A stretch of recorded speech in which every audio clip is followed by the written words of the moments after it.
Hi guys, and welcome to Dropfleet Commander Weekend over here on beastsofwar.com. Remember, by commenting on this video here at beastsofwar.com or on YouTube or on Facebook, or all three, you're in with a chance of winning one of 10 limited edition metal cast Scourge strike cruisers. You'll also receive a little letter of authenticity signed by the Hawk crew themselves. So, to be in with a chance, all you have to do is comment, either here on beastsofwar.com or on YouTube or on Facebook. Good luck.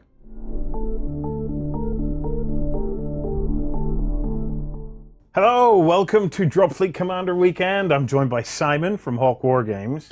Hello, Simon. Hi, how are you, Warren? So the Kickstarter for Dropfleet Commander has launched. At least we hope it has. We hope, well, hopefully. So this weekend we're going to spend a little bit of time with you, getting to grips with Dropfleet Commander, and we're going to be having a chat about the rules, a chat about the game, and as we go, we're going to play out a little scenario that we've put together. We are, yeah. We're going to take you through a bit of the game. It's on Kickstarter. Why? What is it you're trying to achieve? I mean, Kickstarter really helps you because for us, it's all about the plastics. We want to get the game into plastic. It allows us to get all the starter sets into plastic, which is great value for the customers. It means you get awesome looking ships at a really great price. And so for us, that's really important. Yeah. So the whole objective here is, rather than bitting it out in resin and stuff like that, they're trying to get the game, or as much of the game as possible, into plastic. Exactly. Yeah. And Kickstarter allows us to do that. Okay. Let's talk a little bit about the game. So Dropfleet is quite different from most space battle games in that it actually takes place in a kind of orbit around particular things. Do you want to give us a bit of a breakdown on that? Yeah, I mean, for us, there are some fantastic space games out there, but we wanted Dropfleet Commander to be different. And so for us, it was all about the invasion of a planet. Drop Zone Commander is all about trying to capture the planet and take control of it and fight a war on that level. And Dropfleet, we want to take to the higher level, and it's all about the step before, how you're trying to invade the planet, get your ships to the planet, land your forces, and begin the invasion, which you then see in Drop Zone Commander. So what you're going to find as we kind of do a playthrough this over the next 2 or 3 days, basically we're going to be talking about a part of the game, playing through a term as we talk, and we're going to break that up over 3 turns to try and give you a feel for where the game is as of today.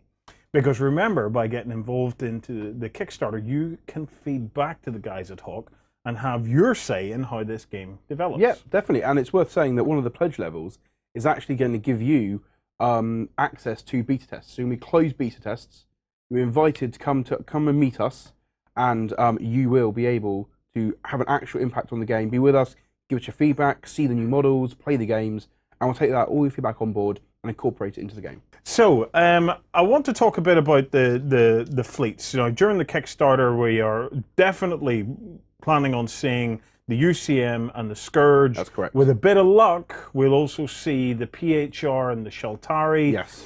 But I want to talk a little bit about actually getting into the game. So we have a scenario. Let me talk you through it. So what you see here is, in fact, deep space, because there are mats, and there is a kind of like gaming surfaces in development for the game, and they're kind of that low Earth planet or low orbit planet surface. Yeah. And we don't have one of those for this demonstration. So what we've done is we've done something just a little bit different. We've thought a little bit outside the box. So to try and give you a fairly full picture of how the game plays, we are in this region of space, and here you will see asteroids. So rather than us kind of fighting over cities and things like that, we're actually fighting over little mining establishments or resource points on the actual asteroids themselves. Yeah. So I have the UCM. I have 2 big ships here. So do you want to quickly talk me through what I've got here? You've basically got a UCM cruiser with a burn-through laser, and then a couple of sort of rail guns on the back. And you've got a UCM heavy cruiser with essentially all rail guns, some bigger ones, some smaller ones. And then you've got four strike carriers, which are the troop deploying part part of the UCM force. So when I want to get my troops onto these guys, this is the important unit to do it. There's also motherships in the game, which are larger vessels capable of carrying different types of troops. But for this game, you've got some strike carriers. Yeah. Okay, and on the other side, Simon, what do you have? So for the Scourge, we've got a heavy cruiser for the Scourge. We then have a normal cruiser with, this has got the Scourge equivalent of burn-through lasers on it. And then we have another Scourge cruiser, which is a mothership today. And that'll be my way of getting troops onto the asteroids. I mean, it's worth noting that in the game itself, most of the time it's going to be played over parts of a planet. There's something about the same region and size as a sort of a larger country or a couple of states from the US, for example. And these, where we've got mining sort of colonies today, in the game itself, they'll be usually fighting over something like cities and areas of large mega cities on the map that you're trying to capture. Okie dokie. So can you talk to me about generally how my fleets are structured? Yeah, I mean, this is some of the information we're going to be releasing as the Kickstarter continues, and also beyond the Kickstarter. But for those of you that play Drop Zone Commander, we're going to be using the battle group mechanic we have from that. So you have ships in different categories. They'll be split up across your army roster, and you guys take selection of ships from all the categories, form them into battle groups, and you activate a battle group each turn. Sorry, each part of your turn. You do everything with that battle group once. Then your opponent will do something with one of his battle groups, and you go back and forth in an alternate activation style. Okay, so well, what do we need to do to get started there? What's our first steps? Okay, well, the first step, and we've laid out the objectives we'll be fighting over today. We call these clusters. Yep. And then each part within a cluster is a sector. Okay, so that's a cluster of asteroids, or it could have been a cluster of cities if it was on a tabletop, and each one is a sector. So three sectors here and 3 sectors there. Okay. And these are the critical thing for the game, because we really want to get objectives in the game. Drop Zone itself is a very tactical game, and Drop Fleet we want to have the same style of gameplay. So objectives all over the map to force your fleet to go across the table, fighting different parts, and not just end up being a big brawl in the middle of the board. So we've got our objectives we're after today. Then we need to bring on our fleets. And in Drop Fleet, nothing starts on the board. Very similar to Drop Zone. Okay. So we're going to move all these off to one side. Okay. So let me just move them over to here as if they're not on the board. Yeah, okay. They are off the table at the moment. And what we're going to do is we're going to bring them on. Now, in Drop Fleets, you actually have entry points along both your board edge and your board, so on each player's board edge, and you allocate entry points for each of your battle groups before the game begins. Okay, so at the beginning of the game, I would do, if I had 6 battle groups, I would set up 6. Yeah, you'd have 6 numbered entry points. You spread them out, take it in turns to place the tokens. Your opponents can see where you've placed the tokens, but they don't know which battle groups they reference. So they know that something is coming, but they don't know exactly what. Exactly, and the idea is that in space, these kind of journeys and jumps are planned long in advance, and you can't change them suddenly to react to your opponent's plans. Yes. So you try to add in a sort of an edge of realism as we at Hawk see it. So you've already established your jump, your entry points. Yeah. And then you have to work with what happens after that. So what about activation? So say I have 3 entry points, 1, 2, 3. Yeah. Can you take us through the whole activation process? So again, you've got your battle groups, and in Drop Zone we use alternate activation. In Drop Fleet we use a variant of that. So we use cards. Yeah. So you have battle group cards, 1 for each of your battle groups. We just label them very helpfully as 1, 2, and 3 today. Yep. Very imaginative. And these will all relate to one of your battle groups. You then choose the order that you want to stack your cards. So each battle group's got a number, and in this, for example, let's mix them up a little bit. I put them in this order, so we'd both have our piles of cards. I would turn one over, and I'd have to activate battle group 2 first. Warren, you would turn one of yours over, and for the sake of argument, you'd activate battle group 1. Yeah. Now, then each battle group card, or each battle group itself, will have a command value. Yes. The higher the command value, it represents heavier ships, more ships. So the more you cram into that battle group, the larger that command value is going to be. Which means that it's harder to command in some It respects. is, yeah, exactly. And it's more obvious that it's slower, a bit more cumbersome. And so when you reveal your cards, the player with the lowest command value chooses whether to activate first or second with their battle group. And then, when you've worked out who's activating, you go ahead as you would in drop zone, move your battle group, move everything with it, do all the shooting, hand over to your opponent. They then have to use the battle group that they flipped, same as you do. The idea being that, again, you've issued your orders to your commanders, and they follow them out. And obviously, they can be flexible. They can interpret their orders. They can attack different places and do what they want. But you're still slightly constrained because you've already had to issue those orders. And again, it's our version of trying to add some realism, a nod to realism, like we do in Drop Zone, to the Dropfleet universe. Space battles are very cumbersome. They're very unwieldy. Messages take time to go between ships. They also take time. The ship has to react. It can't just suddenly turn on a dime and do something. It has to actually think about it. It has to, issue orders to its crew, and that takes time. So the idea about this mechanic is it slows you down and sort of commits you. You have to decide every turn the order which you want to do things, and you're then committed. Obviously, you can react to your opponent, and you can do different things, and you can go, oh God, they've done this, right, I guess I'm going to have to do this or that.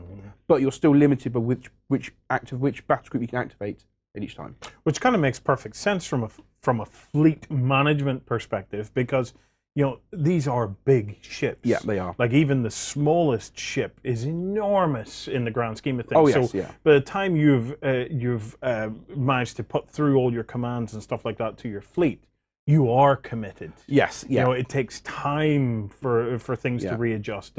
So I like the fact that it makes the fleet feel heavy, feel weighty. It feels like something that is difficult to maneuver and to control. That's it. And there are times when you're playing it and you're like, oh, I really wish I hadn't put that order out.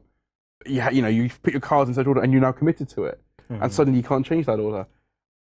But you have to work with it, and in a good tactical game, you have to take on that challenge and go, right, something's gone a bit wrong. How am I going to get myself out of this problem? This is what I've got to work with. Let's get to it. Yeah. Okay, so, right, we're going to get stuck in now. For the purposes of this kind of basic playthrough, till we get to show off some of the mechanics and talk about it, we're treating every battle group as having the same command score. So what we're going to do is we're just going to roll off to see. And that's the same in the game. If you've got a battle group, we've both got battle group with the same command value, you'll roll off to determine who goes first. Okie dokie. Right. So I take it I have a look at this and I decide what order I'm going to work things in. So. And I think to make it simple for both of us, number one is going to be our heavy cruiser. Right. Number two is going to be our standard cruiser. Okay. And number three will be our troop deploying ships. Okay. So if you use strike carriers for me, my mothership. That'll do. Okay, so I've worked out what I'm doing. So I'm going to put that there. And I'm going to put mine down there as well. And it's also worth mentioning now we have to talk about orders. Yes. Because everyone likes space games, you always want to issue orders to your ships, tell them to go forth and do things. And we've got that in Drop Zone. There are 7 orders. You've got standard orders, which everything can do, and is your default order that all your ships are always on. When you issue an order to your battle group, because it's done at that level, every ship in your battle group must do the same, has to choose between either the standard order or the one special order you've chosen for that battle group. And that's the restriction. And the orders are things like being able to move twice as fast, being able to shoot all your weapons, because the standard order only allows you to fire 1. Then you've got things like to turn twice. Kind of some cool orders like active scanning, which allows you to make ships more visible on your sort of radars and scanners, which we'll talk about later. And silent running, which allows you to disappear almost, or remove yourself from the ability of other ships to see you. And then the ability to sort of stay in space, because most orders require you to keep moving every turn. And there's one that allows you to hold your position, which is great for bombarding objectives on the ground, or just because you need to really hold point and turn to try and track a ship that's trying to go around you. And then we have my favourite, which is called Weapons Free. Weapons Free is very cool. I think the name just really says it all, doesn't it? As I said, you can normally only fire 1 weapon. Weapons Free, you get to fire all the weapons, all the toys. Yeah. And that's fantastic. But there's a downside, and we'll get onto that in the shooting.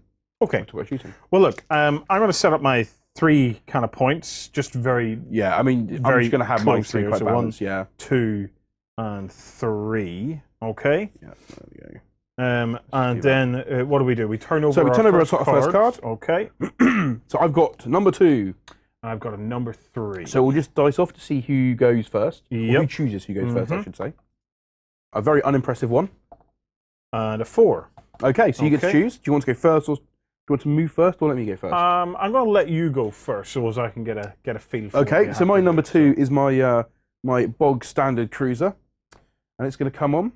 Now, in Drop Zone, we have different altitude levels. Because you're trying to invade the planet, and we wanted to, again, add a sense of depth to the game, you've got high orbit, low orbit, and atmosphere. For the sake of this game, we're saying these asteroids are in atmosphere. They've been dragged in so they can be mined and easily excavated. And that's where all your standard sort of objectives are going to be. So, you always come in high orbit, but your strike carriers, for example, they need to be in low orbit to be able to drop off troops. Okay. My mothership needs to be in medium. So it needs to be in low orbit and needs to be in atmosphere. Yeah. Drop off troops. So, I'm going to bring my ship on. Now, it's got a thrust value of 10, and I want to get up the table, so I'm going to do the order which allows it maximum thrust to go double speed. So I'm just going to race it up the table twice, or up to twice its movement to about there. Now, because it's done this maneuver, it also gains a spike, and this Yeah. gets a minus spike, which we'll just mention here, but we'll touch on more in the shooting phase because that sort of affects range. So here from the ship, we've got the yellow is signaling that it's got a minus spike on it, and it's currently black here, and that shows that it's still in high orbit. So the black means it's in high orbit. Yep. Grey means it's in low orbit. Yeah. And white means that it's in yeah. atmosphere. Yeah, exactly. So that's your level on one side of the dial. And then on the other side of the dial, you have black, which means No that spikes. no spike. Yep. Yellow, which is a minor spike, and red, which is a major spike. And you also and you can do have have a any blue. combination of those. And you do have blue, which is silent running, and blue is because that silent also running. removes all spikes as well. Yeah. So that's worth stating that. And again, these colours and these things, these subject to change as we sort of go through the design process. These are sort of prototype bases. So, but the basic structure of it will and the idea is stay the same, that you, no matter where you are on the table, at a glance you can see where everyone's ships are, what level they're at, how many spikes are on them, just so that there's no confusion. Yeah. And that it's clear to everyone what all the ships are on. Okay, right. So, number 3 is my small battle group of carriers. Yep. Okay. So I'm going to bring them on. Again, it's worth saying with the strike carriers, normally you have to have coherency, as you would in any game, really. Yeah.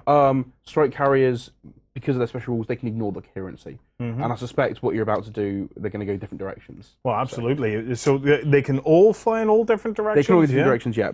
So I could either kind of fly them up like this, just all in one group, or there's no reason why I couldn't start to split them off. Then, Exactly, because you've got two sort of parts of the board you're trying to go after. Okay, what distance do they go? They can go 12. Oh, 12 so again, inches, you can double it to 24 if you want. So you probably want to go a bit further than 12, so it might be worth going for the extra move order. Okay, so if I go 24, that will take me. I can definitely get into each of the kind of asteroid fields, so I can get to that one, and I can definitely. But of course, the danger is you get quite close well. to me, and next turn, we don't know who's going to go first. So if you're that close and I end up going first, you could be in trouble. And that's the thing. So I hadn't considered that. not always worth charging up the middle of the board. Right. Well, fortune favors the brave where I'm from, so it's. I'm going to put them into, because they're going on. What is the name of the order currently of them going doubly fast? That's max thrust. Max thrust. Okay, so that means that I'm going to stay in black. So I'm going to stay in high orbit. Well, actually, for you, you want to drop an orbital layer. And can I do that during max You can, thrust? yeah. Because the way it works is that in order to drop an orbital layer, you must be able to turn.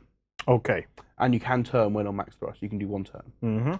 So because your strike carriers need to be in atmosphere to be able to disembark their units, you want to begin dropping because you can only drop one layer a turn. Yeah. So you need to begin dropping now so that as soon as possible you enter atmosphere. Because for those guys, atmosphere is their friend. Okay. Although they can't move very far when atmosphere, they are already hit on 6s. which I'm just going helps to keep them alive. demonstrate that on this here. So if you have a quick look at this, you can see the top dial kind of rotates around and gives you your different kind of color options. So what I've done is I've set them, each of them to gray. Yep. Which means that they're in low orbit. Yep. And I've set each of them to yellow because by going that max thrust, You've picked up a minor I've spike. picked up a minor spike. So I'm going to move these guys forward.